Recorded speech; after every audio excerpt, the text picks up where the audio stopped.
Well, let's talk about right now, people are going back to work officially starting today, and we're going to be talking about certain situations that happens with coworkers. I mean, and what we're going to be, talking about today are all situations that we've all been through before. So, for example, let's start with when you work very hard on a certain project or at work in general, and your boss or a coworker just takes credit for your work. How do we react to that? Yeah, for any one of these annoyances, pet peeves, or little niggles, first of all, as Chef Ramsay would say, don't take it personally, take it professionally. Take this like a pro. And if somebody should take credit for your work, if it's your boss, you know what, Alex?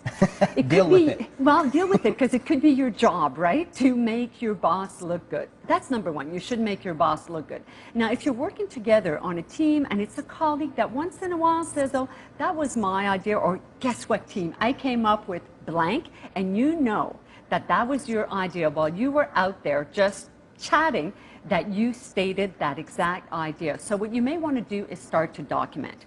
Okay. So document, make sure that you document. Number two, you may want to say, you know what, guys, why don't I put together a list of what we've accomplished over the course. What we've done as a team. What we've done as a team, and, you know, so then you're going to put like all the different tasks and who did what when. So you want to make sure that you document, or you want to volunteer as well to put together some kind of summary or action plan. And what about sometimes you're in, either in a meeting or in a teamwork project, and there's the one person that always interrupts you when you speak? That person always interrupting, right? And it happens. That one person. And it's always that same person, you know? So what you may want to do is that you may want to talk to that person individually.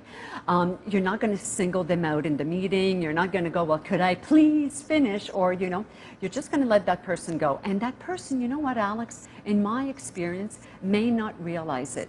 That person sometimes could be so excited about what you're saying, and they're in sync, and they're just going on and on. So this is one of those where I would say, you know, Alex, why don't I buy you coffee today? And then you would say something like, you know, what I have to say is kind of difficult, and because I respect you, and we happen to be on the same wavelength all the time, you know, I don't know if you notice, but so you want to do that one-on-one. Here's a touchy one here. And I know it's happened to most people who are at home right now. It's happened to most people in general. What if one of your coworkers has body odor problems? You know, I used to be a human resources manager, and Alex, I fired probably, I don't know, hundreds of people, unfortunately, because that's the reality. You know, sometimes there were closures, like massive closures, and that conversation, the body odor conversation, is the most difficult one to have. So a couple of things that you can do. First of all, if you're not very close to the person, don't take this one on your own. Go to HR, go to your superior, and when you're talking about it, talk about it in the name of productivity, that it's to the point where it's difficult for you to concentrate. So you're not pointing fingers, because body odor could be, you know, it's personal. Could be very cultural. Now, if you know the person very well, and guess what? Most of these people don't realize it. That's right. So you're going to ask the person to meet them one-on-one, and you're going to preface this by saying, you know, what I have to say. This is happening. Yeah, very difficult. But if it was me, Alex, I'd want to know. Absolutely. So because I value you as a colleague, you know, I think that you should know. And start with that. Start with that, and you could also input that, you know, our bodies react differently because of stress.